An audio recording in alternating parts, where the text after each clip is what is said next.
L'histoire des Juifs de France, et oui, un nouveau numéro revient à présent, toujours aux côtés de Christophe Dard. Et nous vous proposons ce matin la suite de notre dossier consacré aux Justes parmi les nations. Titre décerné à plus de 4100 personnes en France, et certaines actions ont été héroïques, il faut bien le dire, comme celle des policiers qui ont empêché une rafle à Nancy en juillet 1942. De plus, 139 communes sont membres du réseau Villes et Villages des Justes de France, créé en 2010 par le comité français pour Yad Vashem.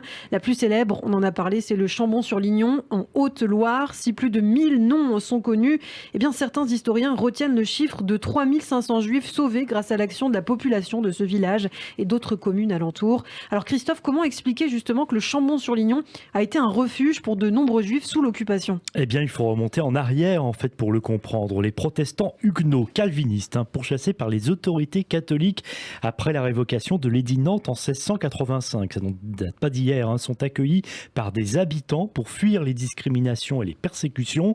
Beaucoup estiment donc à partir de 1940 que les juifs sont comme les huguenots, quelques siècles plus tôt, 3 siècles plus tôt, une minorité religieuse en danger qu'il faut protéger. D'ailleurs, dans cette tradition d'accueil des personnes menacées, on a là aussi des républicains espagnols, des Allemands anti-nazis, des Français qui cherchent à éviter la déportation vers l'Allemagne, réfractaires au service du travail obligatoire et qui se cachent dans cette région devenue une plaque tournante de la résistance. Il faudra quand même attendre près de 35 ans pour qu'un premier hommage soit rendu à l'héroïsme des habitants du Chambon-sur-Lignon avec la pose d'une plaque commémorative par d'anciens réfugiés.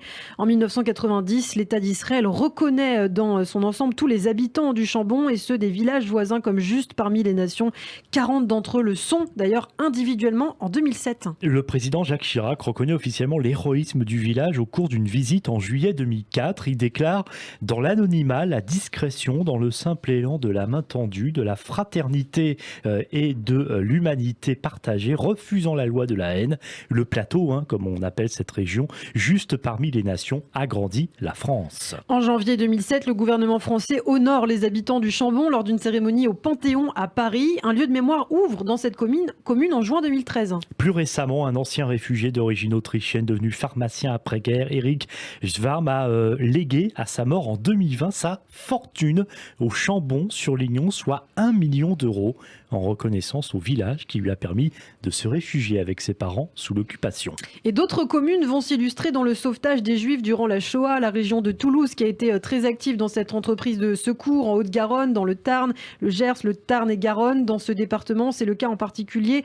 de Moissac. Entre 1939 et 1943, près de 500 jeunes Juifs sont hébergés dans la maison des enfants dirigée par les éclaireurs israélites de France. Et oui, là on quitte le Chambon-sur-Lignon, donc pour Moissac, un élan de solidarité qui remonte, alors là c'est moins vieux qu'au Chambon-sur-Lignon, mais c'est important quand même, quelques années plus tôt, à l'année 1930. En fait, cette année-là, le Tarn va déborder, va faire 120 morts et détruire la ville. Alors du coup, une vraie mobilisation nationale se met en place et permet de reconstruire la ville. Et du même coup, quand à la fin de cette décennie des années 30, les réfugiés fuient les persécutions nazies, le maire de Moissac rappelle que c'est un devoir d'en accueillir, eu égard justement au soutien dont la ville a bénéficié quelques années plus tôt. C'est ce qu'on appelle ne pas avoir la mémoire courte. Ainsi, en 1939, comme le raconte Anne Rosencher dans un article de Marianne en 2016, le fondateur en 1923 du mouvement des éclaireurs israélites de France, Robert Gamzon, une des principales figures de la résistance juive en France, décide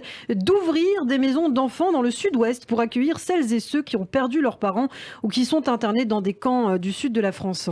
Et c'est un couple, Chata et Édouard Simon, on va souvent parler d'eux, qui ouvre une maison à Moissac, 18 quai du Port, le 5 décembre 1939, née en Roumanie, assistante sociale de formation. Chata Simon est une femme charismatique, car la directrice accueille de jeunes réfugiés, éclaireurs ou pas, de la région parisienne et d'Alsace-Lorraine, puis des enfants sortis des camps d'internement du sud de la France, on en a déjà parlé, grâce à l'action donc des éclaireurs israélites de France, mais aussi, là aussi on l'a évoqué, car c'est important, l'organisation de secours aux enfants, l'OSE. Elle accueille environ un tiers de Français, 2 tiers d'étrangers, dont beaucoup de réfugiés allemands. Et parmi ces enfants, certains seront célèbres. Eh oui, le plus connu, c'est Marcel Mangel. Alors vous allez me dire qui c'est ? Eh bien, c'est le futur Mime Marceau. Eh oui, on en parlera d'ailleurs très bientôt. Et puis on peut aussi citer l'auteur et homme de théâtre Jean-Claude Grunberg, alors âgé de 3 ans, ou bien encore Gabriel Cohn-Bendit, c'est le frère aîné de celui qui sera l'une des figures de mai 68.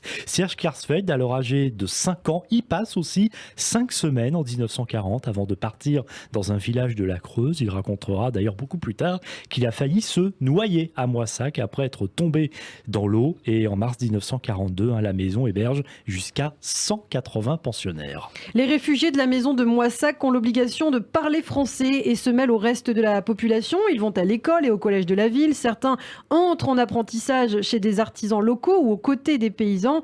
Mais le plus incroyable est qu'en étant protégés par la population locale, ils peuvent exercer surtout leur culte au grand jour. Et oui, on peut même voir effectivement des photos qui en témoignent. Par exemple, au printemps 1941, les enfants traversent la ville en farandole pour la fête de Shavuot. Les deux maires qui se succèdent à la tête de Moissac sont les médecins de la maison des enfants et le secrétaire de mairie fournit les tampons officiels pour les faux papiers.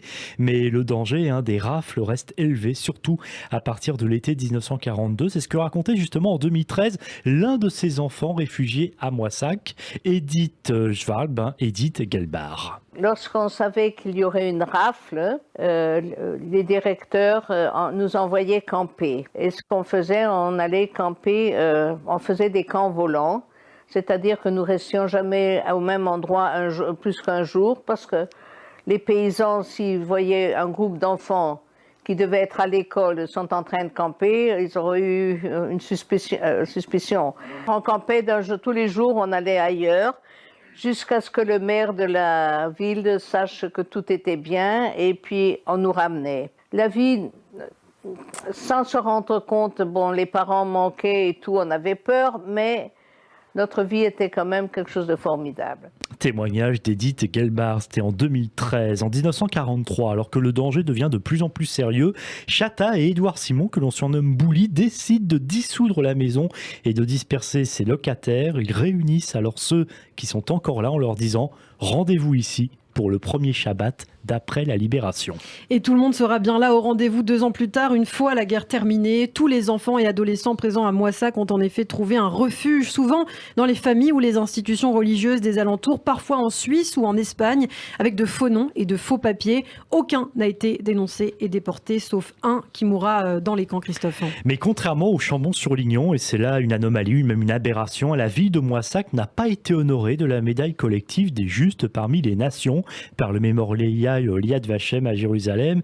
Alors en plus que le nom de la ville Moissac tire son nom de Moïse, l'enfant sauvé des eaux par la fille de Pharaon. Seuls 10 habitants de la ville ont été reconnus justes parmi les nations.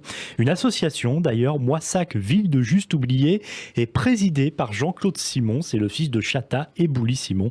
Ajoutons, car ce n'est pas anodin, que depuis 2 ans, Moissac a un maire Rassemblement national. Voilà. Et pour finir sur Moissac, nous vous conseillons un ouvrage. Alors quel est-il, Christophe, cet ouvrage ? Eh bien, c'est un ouvrage de Catherine Gewertowski, Les enfants de Moissac, 1939-1945, préfacé par Boris Cyrulnik, paru chez Champ Histoire. Merci beaucoup, Christophe, pour la suite de ce dossier consacré aux justes parmi les nations, à ces femmes et ces hommes, à ces villes et villages qui ont œuvré pour sauver les Juifs pendant la Shoah.